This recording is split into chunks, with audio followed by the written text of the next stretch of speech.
different statistics. All right, so grade level. As you can see from this chart, third grade had the biggest discipline issue, which can kind of be a positive for us because third grade is no longer in our building. So they moved on to fourth grade. So obviously we had pretty much even in the other grades. I thought that was interesting. Oh shucks. Here we go. Race. This is kind of because we are prominent. We have mostly white kids. It's going to be obviously more white. So, and we have a pretty large population of Hispanics. So that's going to be our next highest. But I thought it was good to look at anyway. Gender, boys far outweigh girls, which, I mean, as classroom teachers, I think we see that, especially with that third grade group. When we had them in second grade, it was trying times. So, special education, almost 80% were not, and 20% were. So, yeah. Types of incidences. So, as you can see, bus was a huge thing that was reported. There were lots of bus write-ups. Fighting was an issue, and just being disrespectful. So a lot of these were put in as like insubordination, classroom disruption, disorderly conduct. That kind of all can be clumped together as just not being respectful of everybody around you. I think it's good to note that bullying was only 3%. So, I mean, that maybe shows that we don't have a ton of bullying. Some of these threats were, there was an issue in third grade with a boy saying he was going to bring a gun to school. Obviously that was handled by the authorities. And another one was just a threat against a student. Consequences. The biggest thing that was done was ISS. That was where the most kids went. And then there were a few bus suspensions, but most of the bus issues, they went to ISS for a couple of days. So, and then I would say that since the bus suspensions weren't high, they corrected their behavior, because I think if they continue to do that, I know they get kicked off the bus. So, we had ALE last year. We don't this year, but we had it last year. But most of the things happen in regular classrooms. I do want to note that the students who were in ALE, a lot of their write-ups came before they were moved to ALE. So it was noted as regular classroom because they were in the regular classroom. Obviously some stuff did come from ALE, but there were several kids who went to ALE after the first couple of months of school. Reported by, so Mr. Sandlin put in a lot of the documentation. It might have been written up by a teacher, but he's the one who actually entered it. Bus drivers, they might have reported it sometimes, and then ALE teacher, but the regular classroom teacher was the one making the most entries. Oh, that went backwards. Let's go forward.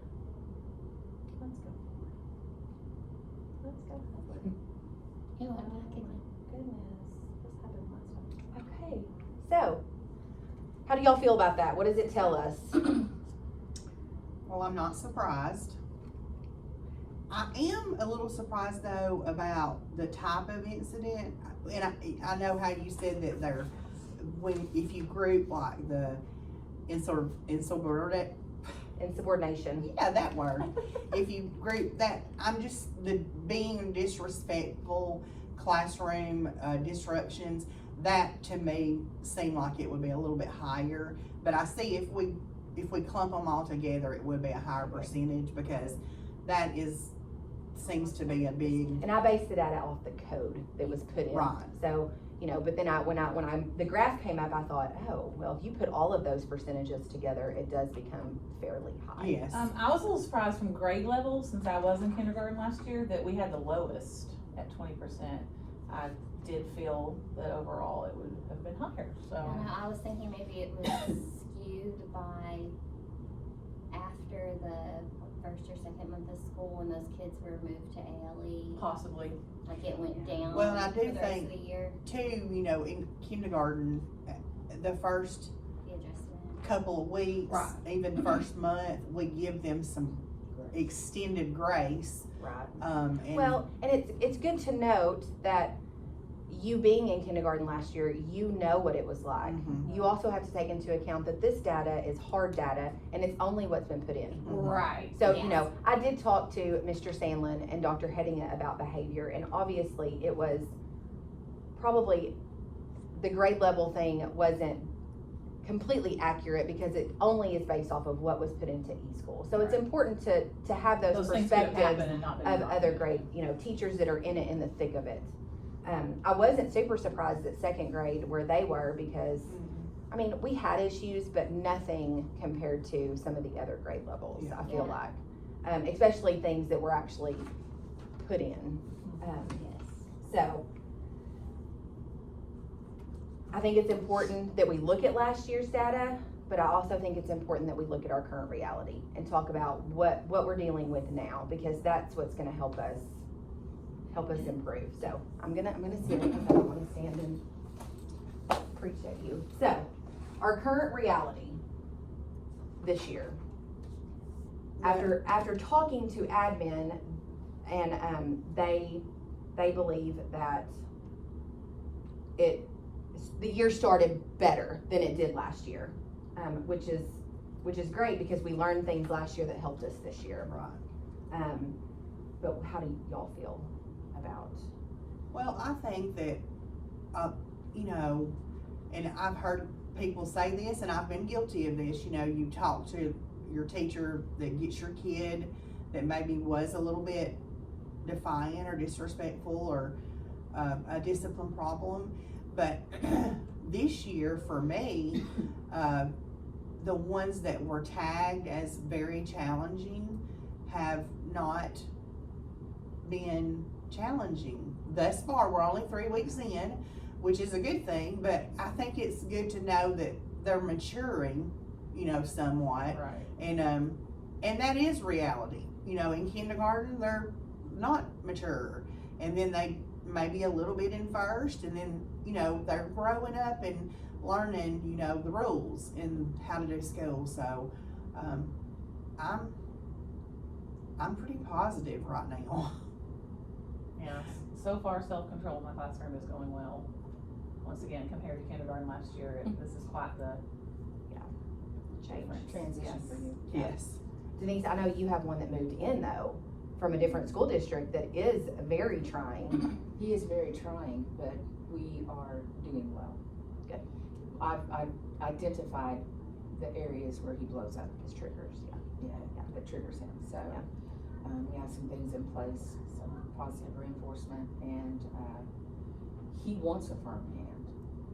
Yeah. I'm not saying mean, I'm just saying. He needs that He structure. needs a discipline. yes, no Mm-hmm. consequence. Right. And that's good that you were able to identify that so that it didn't cause you and him more stress and. We're trying to deal with setting up every day before we go out to recess, how we're going to react if someone gets in our bubble, because that's where he explodes. Right. Is when people get in his bubble. Yeah, personal space, he just doesn't, He doesn't recognize that they have personal space, but Right. he doesn't want them in his personal space. Gotcha. And I've noticed adults included. Oh, yeah. Like, Yes, Yeah. he will lash out at adults, Yeah. and he will become physical with adults. Yeah. Alright, so. Now we're gonna talk about some things that we have in place that help us to deal with these trying kids. We had our first round of behavior RTI, those in the school that had, kids already in. And I know we can take kids to behavior RTI in the next couple of weeks, so I'm sure that number will grow. But, I went to behavior RTI meeting and I felt it went well. They put some things in place that started and have helped with my trying kid. and I felt supported and I felt heard, which is all we can ask for in this situation, I suppose. How did y'all feel about behavior RTI? I feel that it's not only for the child, but it also gives us a safe place for a soundboard to be able to express our frustration, because it is frustrating. But we have to maintain, no matter what they throw at us, we have to maintain the professionalism, and we can't break under it. We have to keep our cool. And so, you know, when you're being cussed at by a 8-year-old or a 7-year-old, it's difficult. So I felt very supported, and I felt comfortable discussing my true feelings about what I was going through, and they did give me things that I could use, and were willing to help me come to the classroom and help me. And that's a positive that I haven't felt before. Anyway, but it's a good feeling. All right, so that's behavior RTI, and we've had that even in the past, so, It's relatively new to us though. yes. I've actually, Yes, in the next couple of years. I've never had a student in behavior RTI as of yet, There you go. so, I think it'll be a good experience for you if you ever have to use it. yes, I'm sure it will be. Well, and it's good that it's there, you know that it's there. Oh, and yes, you I see know other it's people there, yes. use it, and so that's a positive thing. And it's a wonderful paper trail, and Mhm. Yes. you have your documentation, it helps keep you on board, so that when something does happen, and because as teachers we're bad to say, now you do that again, and we warn, and we warn, and we warn, Right. and then there's a big follow-up, and we don't have that paper trail to True. follow. Mhm. This gives us that. Right.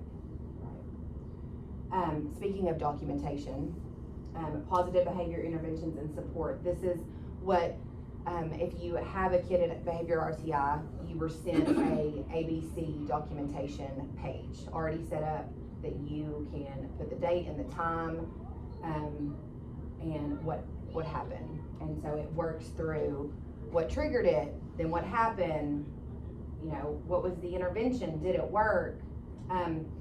Something that I realized doing this project was that I never had much training on PBIS.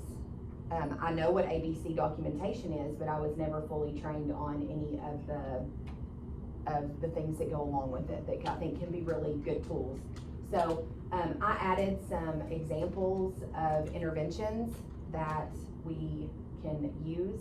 I'm gonna do a PD on that later this month, so I'll go into more detail with it, but I think it's good to note that we use this.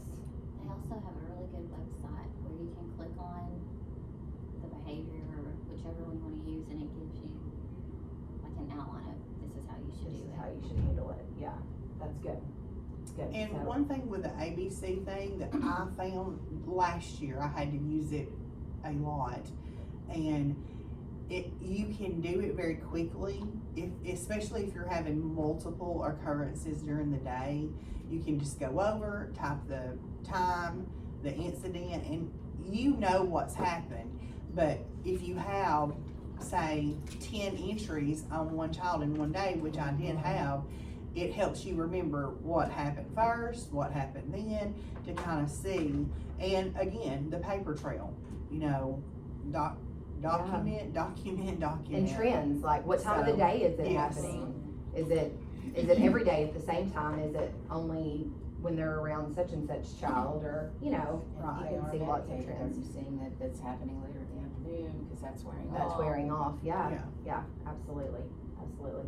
So, I thought it was important to note that we do use this, and I Yes. think it's beneficial, and after talking to people, I feel like other people think that it's pretty beneficial. I know that Ms. Barnes, she's not in here today, but she got one from, another teacher, and it's more of a click. You don't have to type, you just click on the behavior and you click, and so I thought that might be something to look at too. Maybe it would be a little simpler and not so much, you know, cause it takes away from our day, Yes. don't get me wrong, but we also know how important it is to document. What So- about silent signals? What would Silent signals were, you can have them with your whole class, like this. Yeah. This is a silent signal for your whole class. You can also have a silent signal for an individual student. Like maybe you just come over and you put your hand on their shoulder, or you put a finger on their desk, or something like that, to where you're not calling them out and embarrassing them, Like to but signal. but they understand that I need to check myself and what I'm doing. I thought that the quiet corrections, I use that often and didn't realize it had a name, where I'll just go over, lean in and say, we're not gonna do this right now, please stop. You know, where you're not, again, calling them out, calling them out. Sometimes body language is on you. It can, And if that child is disruptive and they see your body, they know. Oh, yeah. and I think all of us are really great at special tasks. Mhm. You know, the office knows that if a kid comes up there with the Post-it with something silly, Oh, yeah. Mine, he carries, we go and get reams of, if you see a lot of reams of paper out on the printer, Mhm. he's been to help me carry paper. Yeah. So I think we do a lot of these. It's just, I think it would be good to go over exactly what they are, the names for them. So then you can use them in your documentation, Yes. that's what you did to de-escalate the situation. So now I wanted us to talk about the new things for this year that are already in place. Mr. Sandlin has given us an office referral page. I've used it. I don't know how many others have had to use it yet. I've used it. I thought it was very user-friendly, simple. It emails to him, it emails to you. You can print a copy off. I put something And in. it turns it into like a form, Yeah. not just the, Yeah, not that. just, yes. you print. Because I mean, I had an issue happen at recess one day, and it was one of Ms. Anders' kids. I filled it out, and she asked me to print it off and give it to her to put in his file. Because it came to me because I was the teacher. So, I mean, I thought it's done well. Everybody like it, and nobody has any complaints about it. And then it ultimately went to Mr. Sandlin because he added some more stuff to it. Yes, and that child went to ISS because of that situation. So, something was done. And then the newest thing is our lovely panic buttons. I have not had to push mine yet. I haven't had to Ms. push Mitchell, I know mine. you pushed yours. Pushed it 4 times. Yes. Mrs. Barnes has used hers. How Did you has have a quick the, response? yeah, how was Oh, the yes. response? She had to use it on the Immediate. playground for my student. Immediate response. So immediate That's good to response, it's been, from what I've heard, it's been good. 2 of the times, both principals came. The other 2, just Mr. Sandlin came. So, And it's always gonna depend on where they are in the day and what's going on. I did like to hear that it was pushed on the playground and it was immediate too. That's comforting. to Yeah. me. I was a little concerned about its user friendliness on the playground. Yes. As if it would read, Yeah, reach but and read. apparently did. So that's good. Alright, so that was all that I thought I would show you. We could discuss the things we already have, new things. So overall, behavior this year. I think it's a positive. I think we're going in the right direction. Yeah, I think we're headed in the right direction for sure. So if we had to do an action plan, so if we had to put some things in place to help us as we continue through the year, what are some things that you think might be helpful? I would like to see what it is Miss Barnes received from another teacher that's just a click. Okay, so maybe an easier, User, less time consuming. user-friendly ABC. Okay, and maybe I can add that to the PD that I do later on in the month, and maybe email that out, and you can have time to play with it and see if you like it better. Okay. Since I've never been to, as of yet, been to behavior RTI, are like examples of consequences given for students, or is it more like strategies? It depends on the situation. Yeah. Okay. There are consequences given. There are decisions made about what's gonna happen if that behavior presents Continues. itself again. Okay. Because you can't wait 2 or 3 weeks to deal with Right. a behavior that happened, you're gonna, Yeah. stuff's And put it in also place. depends on, is the behavior harming someone? Right. Is the behavior inappropriate? Uh-huh. We ran into that last year with, my kiddo, and, that was hard. I mean, cause how many chances cause I'm all Right. about extending grace.